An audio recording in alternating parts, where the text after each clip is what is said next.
느헤미야 8장 1절에서 12절입니다. 이스라엘 자손이 자기들의 성읍에 거주하였더니 일곱째 달에 이르러 모든 백성이 일제히 수문 앞 광장에 모여 학사 에스라에게 여호와께서 이스라엘에게 명령하신 모세의 율법책을 가져오기를 청하며 일곱째 달 초하루에 제사장 에스라가 율법책을 가지고 회중 앞 곧 남자나 여자나 알아들을 만한 모든 사람 앞에 이르러 수문 앞 광장에서 새벽부터 정오까지 남자나 여자나 알아들을 만한 모든 사람 앞에서 읽으며 뭇백성이 그 율법책에 귀를 기울였는데 그때에 학사 에스라가 특별히 지은 나무 강단에 서고 그의 곁 오른쪽에 선 자는 마띠랴와 스마와 아나야와 우리와와 hil기야와 마아세야요 그의 왼쪽에 선 자는 부다야와 미사엘과 말기야와 하순과 하스바다냐와 스가랴와 무술라니라. 에스라가 모든 백성 위에 서서 그들 목전에 책을 펴니 책을 펼 때에 모든 백성이 일어서니라. 에스라가 위대하신 하나님 여호와를 송축하며 모든 백성이 손을 들고 아멘 아멘 하고 응답하고 몸을 굽혀 얼굴을 땅에 대고 여호와께 경배하니라. 예수아와 바니와 세레바와 야민과 아굽과 사부대와 호디야와 마아세야와 그리다와 아사랴와 요사밧과 하난과 블라야와 레위 사람들은 백성이 제자리에 서 있는 동안 그들에게 율법을 깨닫게 하였는데 하나님의 율법을 낭독하고 그 뜻을 해석하여 백성에게 그 낭독하는 것을 다 깨닫게 하니 백성이 율법의 말씀을 듣고 다 오는지라. 총독 느헤미야와 제사장 겸 학사 에스라와 백성을 가르치는 레위 사람들이 모든 백성에게 이르기를 오늘은 너희 하나님 여호와의 성일이니 슬퍼하지 말며 울지 말라 하고 느헤미야가 또 그들에게 이르기를 너희는 가서 살찐 것을 먹고 단 것을 마시되 준비하지 못한 자에게는 나누어 주라. 이날은 우리 주의 성일이니 근심하지 말라. 여호와로 인하여 기뻐하는 것이 너희의 힘이니라 하고 레위 사람들도 모든 방백을 백성을 정숙하게 하여 이르기를 오늘은 성일이니 마땅히 조용하고 근심하지 말라 하니 모든 백성이 곧 가서 먹고 마시며 나누어 주고 크게 즐거워하니 이는 그들이 그 읽어 들려준 말을 밝히 알미라. 아멘. 오늘 말씀 느헤미야 8장 1절에서 12절 말씀입니다.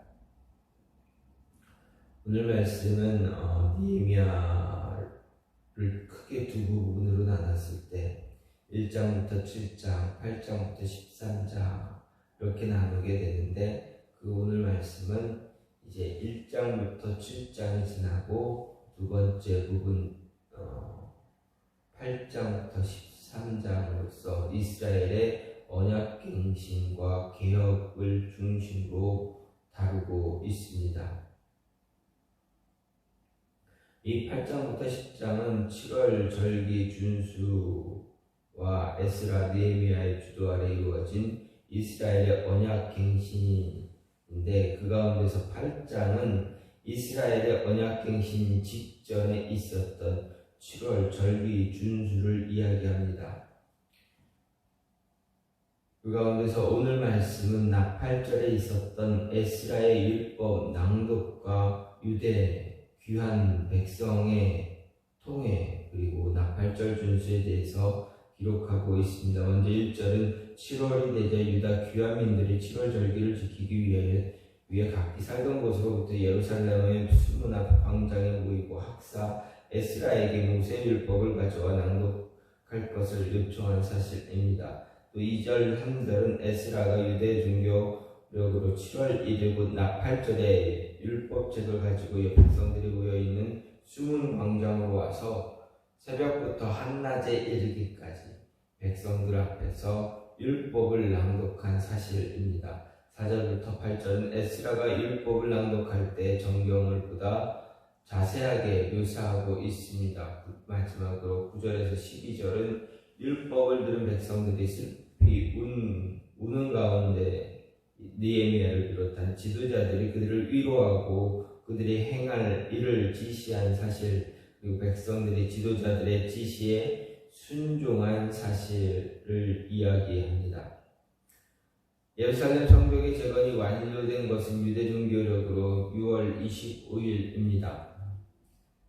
따라서 이스라엘 자손이 7월 절기를 준수하기 위해 예루살렘으로 모인 것은 성벽이 재건된 지 불과 5일이 지난 이후입니다. 이처럼 예루살렘 성벽의 재건이 새로운 한 해를 시작하는 것을 알리는 나팔절 직전에 완료되고 곧이어 백성들이 나팔절을 준수하게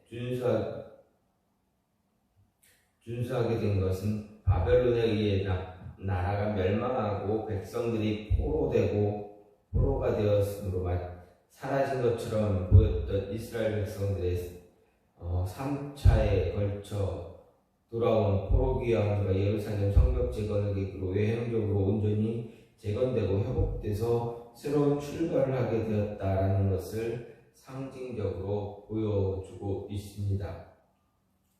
이런 가운데 백성들의 통곡의 회개로 시작되었다라는 새로운 율법의 낭독, 포로 귀한 이스라엘 백성 공동체가 내적으로 온전한 회복의 길을 걷기 시작했다라는 것을 이야기할 수가 있습니다.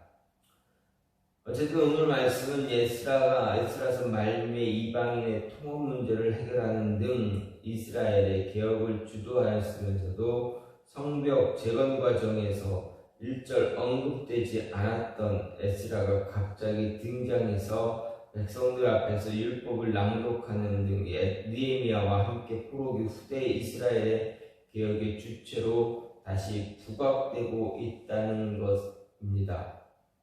이런 일이 발생하게 된 것은 아마도 에스라가 느헤미야의 경우처럼 아닥사스다 왕의 소환을 받아 예루살렘을 떠나 페르시아로 돌아갔다가 다시 돌아왔기 때문이다라고 생각할 수가 있습니다. 어쨌든 이러한 말씀의 모습, 오늘 말씀을 통해서 생각할 수 있는 것은 하나님과 바른 관계를 유지하는 것, 그것이 진정한 안정의 모습이다라는 것입니다. 1절 말씀을 보면 이스라엘 자손이 그 본성에 거하였더니 7월에 이르러는 모든 백성이 일제히 수문 앞 광장에 모여 학사 에스라에게 여호와께서 이스라엘에게 명하신 모세의 율법책을 가지고 오기를 청하였다, 이렇게 기록하고 있습니다. 물론 여기서 백성들이 에스라에게 율법책을 가지고 오게 한 것은 하나님의 뜻을 알므로 하나님과 바른 관계를 맺기 위한 것이었습니다. 그리고 여기에는 하나님과 바른 관계를 통해서만 자신들의 안전이 보장된다는 확신도 내포되어 있습니다. 우리는 백성들이 다시 모인 7월이 예루살렘 성곽 중건 공사가 완료된 때로부터 불과 5일이 지난 시점이라는 사실에 우리는 주목할 필요가 있습니다. 왜냐하면 예루살렘 성곽 중건은 이스라엘 자손들이 대적들의 공격으로부터 자신들의 안전을 보장받기 위해 꼭 필요한 일이었습니다. 그래서 이스라엘 자손들은 대적들의 집요한 방해에도 불구하고 그들이 쉬지 않고 공사를 진행함으로써 52일이라는 단기간에 공사를 완료했습니다. 그리고 공사를 마친 그들은 자신들의 고향으로 돌아갔습니다. 그런데 그러한 그들이 고향으로 돌아간 지 불과 5일 만에 다시 예루살렘에 모여 학사 에스라로 하여금 하나님의 말씀을 가지고 와서 낭독하게 함으로 하나님의 뜻을 알고자 했던 것입니다. 사실 그들은 52일이라는 단기간에 그것도 대적들의 집요한 방해를 받으면서 성곽 중건공사를 했기 때문에 성곽을 중건한 후에는 아마도 매우 피곤했을 것이다 라는 것을 생각할 수가 있습니다. 또 성곽을 중건하느라 소홀히 한 개인적인 일도 했어야 했다라는 이야기입니다. 그럼에도 그들은 겨우 피곤이 조금 가실 정도가 되자 다시 예루살렘에 모여 하나님의 뜻을 알고자 한 것입니다. 이스라엘 자손들이 이처럼 하나님의 뜻을 알기에 힘쓴 이유가 무엇인가 생각해 볼 때 그것은 비록 예루살렘 성곽은 완성되었지만 자신들의 진정한 안전은 그러한 예루살렘 성곽이 보장해 주는 것이 아니라 하나님의 뜻을 알고 그것을 통해 하나님과 바른 관계를 맺음으로써만 보장된다라는 것을 알았기 때문입니다. 니에미야 시대의 이스라엘 자손들은 사람들이 세운 성은 자신들의 안전을 보장할 수 없다라는 사실을 예루살렘 성이 바벨론 군대에 의해 허무하게 무너졌을 때 비로소 깨닫게 된 것입니다. 그들은 하나님이 지키지 않으시면 견고한 성이라도 허무하게 무너질 수밖에 없다라는 것을 깨닫게 되었습니다. 그리고 하나님과의 바른 관계를 맺지 않고는 하나님의 보호를 받을 수 없다는 것도 잘 알게 되었습니다. 그래서 무엇보다도 하나님과의 바른 관계를 맺고자 힘썼다라는 것을 그런 사실을 알 수가 있게 됩니다. 그렇습니다. 우리의 안전의 시작은 다른 데 있지 않다라는 것입니다. 역사와 만물의 주권자이신 하나님과 바른 관계를 유지하는 것이 진정한 안전의 시작임을 잊지 말아야 합니다. 사람들은 다 자신의 안전을 보장받기 위해 나름대로 예루살렘 성을 쌓습니다. 어떤 사람은 재물로 쌓고 어떤 사람은 권력으로 어떤 사람은 학식으로 예루살렘 성을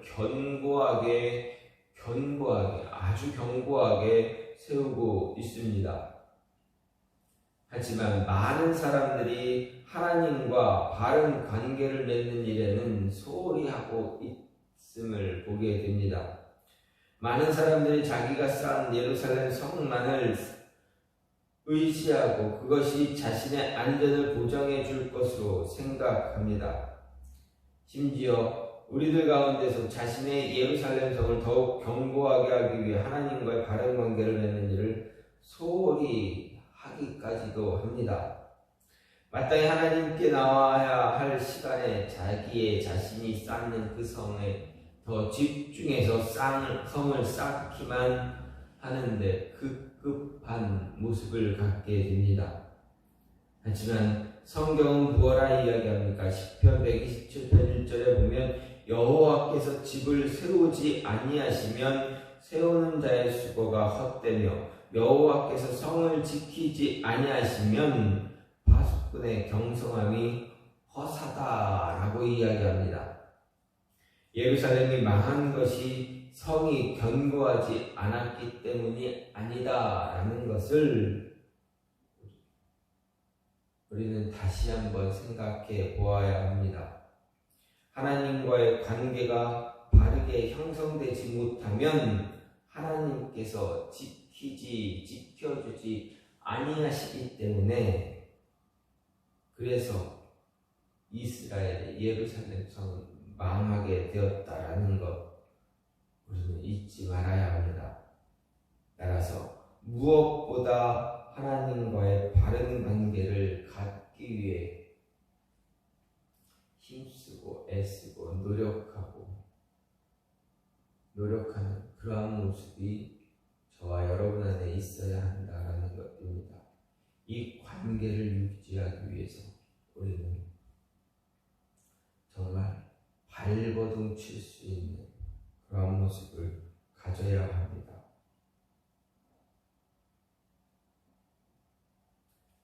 마태복음 7장 24절에 분명하게 이야기되어집니다. 누구든지 나의 이 말을 듣고 행하는 자는 그 집을 반석 위에 지은 지혜로운 사람이다 라고 이야기합니다. 하나님과의 귀한 교제의 모습을 통해서 하나님의 말씀에 의해서 세워진 그 집이 진정한 반석 위에 세워진 그러한 성과 같다. 이 모습을 잊지 말아야 합니다. 우리의 삶에 가장 중요한 것은 하나님과의 바른 관계를 유지하는 모습입니다. 이 모습을 진심으로 붙잡았을 때 우리는 정말 반석 위에 지은 집과 같이 되어진다라는 것 잊지 마시고 반석 위에 집을 짓는 자들 되어져야 한다라는 것입니다. 반석 위에 집을 짓는 저와 여러분이 되기를 간절히 소망합니다. 이 시간 같이 기도하기로 하는 것은 하나님, 우리의